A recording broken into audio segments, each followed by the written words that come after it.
We're at the track that's too tough to tame with another upset winner this Cup season. There's a lot to talk about. Let's get to it.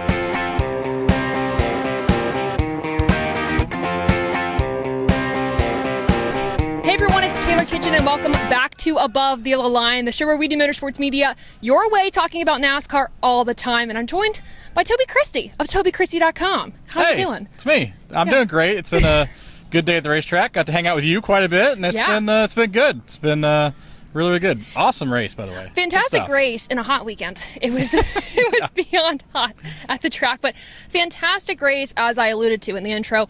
Upset win by Chase Briscoe. Wasn't totally a shock, though. He had great speed all weekend long. He did, and like he talked about in his post-race press conference, he was good here in the spring as well, which gave them the boost that made them believe they could win this race. They came back out. He and crew chief Richard Boswell put together a really, really good effort and got it done. And what does this mean for Stewart-Haas Racing, a team that, of course, at the end of the season is closing its doors, and to have this win, and even all cars perform pretty well this race, like, what does that mean to them? Oh, it's huge. I mean, this is a team that, could have been a lame duck situation where you expect, okay, we're not going to be a team next year, so everybody's just going to phone it in. People are looking for other jobs. They're not caring about this operation because they're looking at the next step. They've got a win under their belt. They've got a guy in the playoffs, and now they've got other people that can win before the end of the season. And the way they've been running during parts of this year, I wouldn't be surprised to see one of them play playoff spoiler once we get into it, if it's not Chase Briscoe winning more races. And we know that the first round of the playoffs, we have Atlanta, which is kind of a wild card race now. That could really benefit the 14. But also Chase is pretty decent at road courses, too. So with Watkins Glen, and then, of course, Bristol, hopefully the tire issues are solved going into that. But not a bad first round for that 14 team. But one thing that stood out to me for Richard Boswell, he said, this is a team effort, and we can now all work as a team to get the 14 kind of farther in the playoffs, and they feel ready for it. Yeah, definitely. And you mentioned Bristol. I mean, he's a dirt racer at heart, Chase Briscoe is, and usually, high tire wear kind of mimics the dirt racing style. So you would think he would be good there as well, even if we do have the super high tire wear. So I feel pretty good about what I've seen. I feel like what we've seen in stretches is they've been pretty good.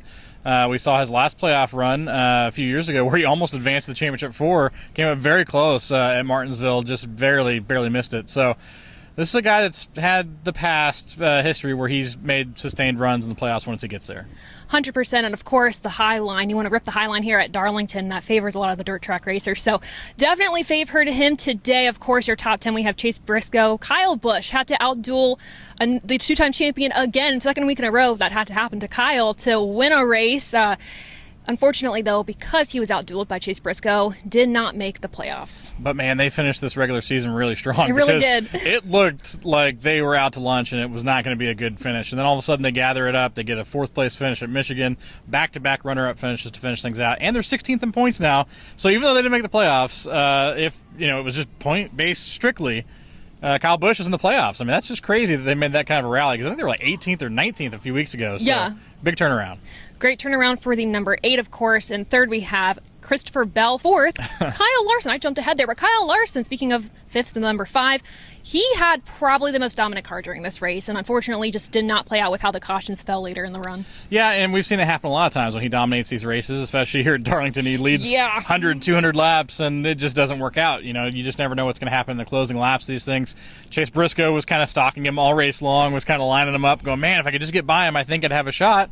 Well, he got by him, and he ultimately had a shot. So I kind of want to talk about Christopher Bell, though, because the fourth-place run there, or third place, right? Third place? Third place. Yeah, third-place run there elevated him to, fourth in the regular season standings. Which is huge. Massive. So he will start the playoffs second on the grid. That's crazy. A huge swing there, because he came in, 6th or 7th? So massive jump.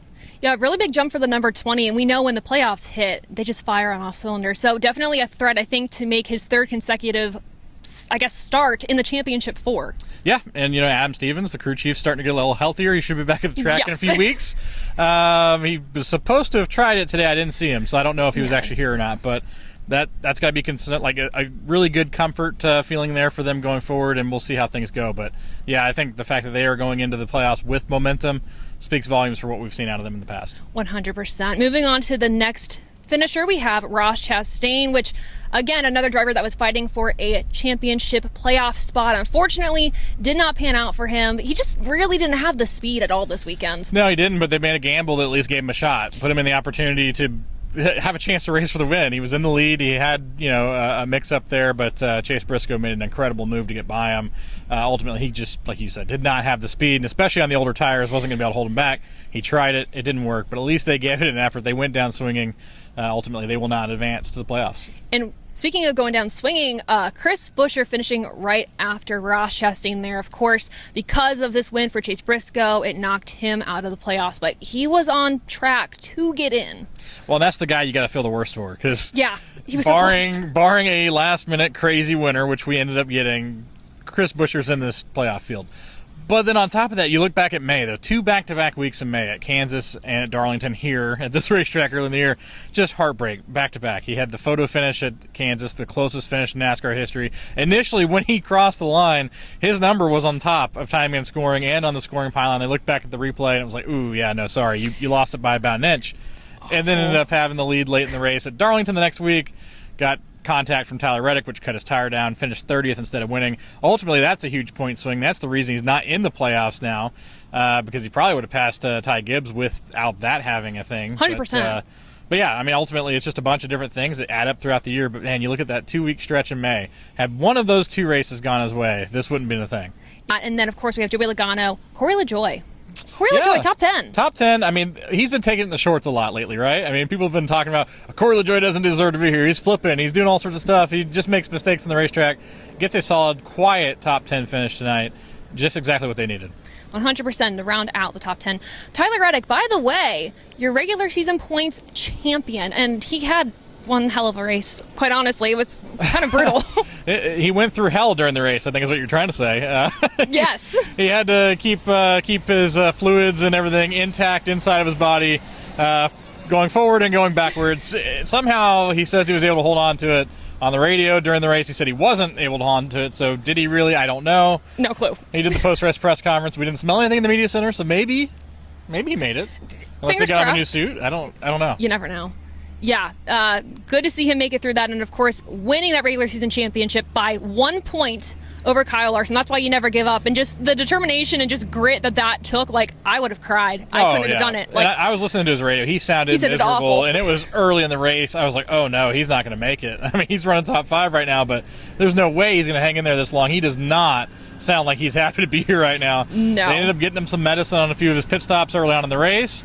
The medicine ultimately did what it was supposed to do, which kept everything from fizzling out of his tummy, and he was able to make it through the race.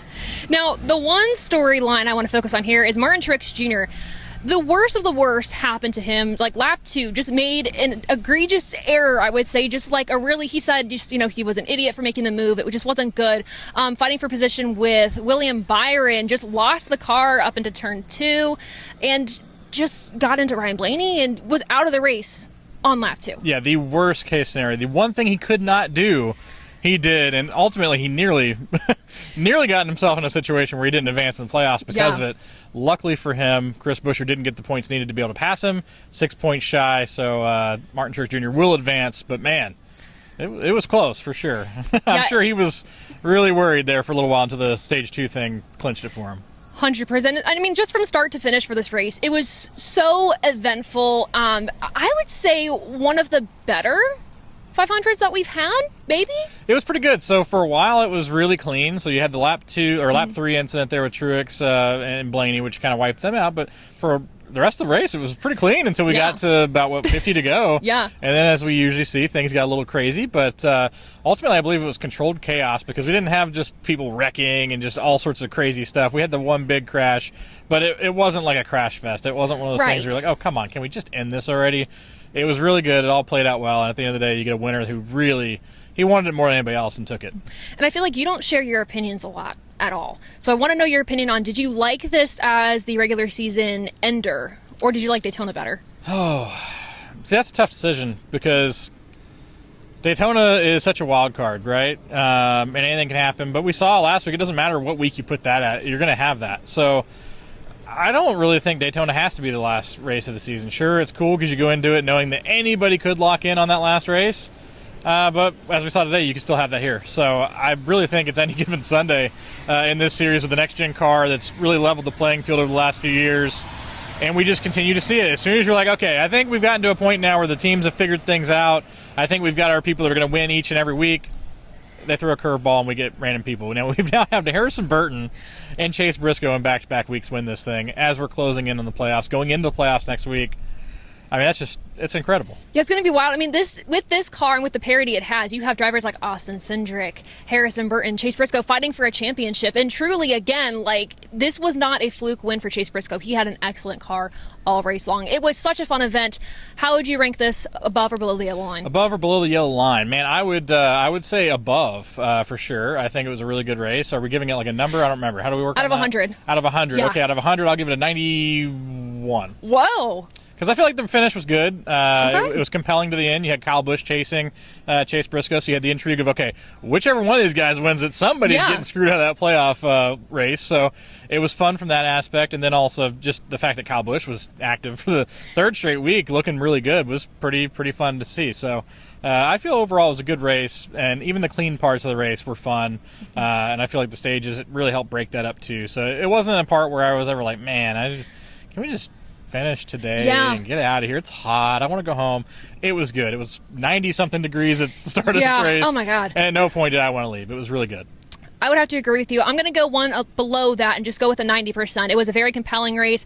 Of course, like you said, there were some really long green flag runs, which were really nice. And again, they were very compelling. There was always a fight for the lead. Even if the leader got out by maybe like 3 seconds or something like that, there were green flag pit stops right around the corner to kind of spice things up again, which I thought was really cool strategy-wise. It helped this race a lot. I will say, too, what was unfortunate, the wrecks at the very end, Carson Hocevar, who started from that second position for this race, spun out, which was super, it was just a bummer. He could have had at least an okay finish of the day. I know he slowed down during the later half of the race. And then we had a multi-car wreck, which led to that last restart that we had where Chase Briscoe was able to just battle Kyle Busch and win it. Bubba Wallace, of course, involved in that. And at that point, we knew his playoff run was done. I mean, it would have been done regardless. It was going to take a miraculous effort for something to turn around. He was still in the race, so he was still active. But again, it was a moot point anyway with Chase Briscoe winning and Kyle Busch chasing him down, because either one of those guys wins, it doesn't matter. But it did look like he might still have a chance. But it was going to be very, very, like you said, bleak. Yeah, it was going to be bleak for sure. But yeah, compelling stories all around, compelling race. And I think, too, just because it was the final race before the playoffs begin, it was going to have that just extra oomph, that extra factor. But 90% for me. But that does it from us at the Lady in Black, the Darlington Stripes. A lot of drivers got those today. But thank you all so much for watching this episode of Above the Yellow Line. Of course, for more NASCAR news, make sure to go to TobyChristie.com. And for more about us here at Above the Yellow Line, make sure to go to AboveTheYellowLine.com. We'll see you next time. Bye.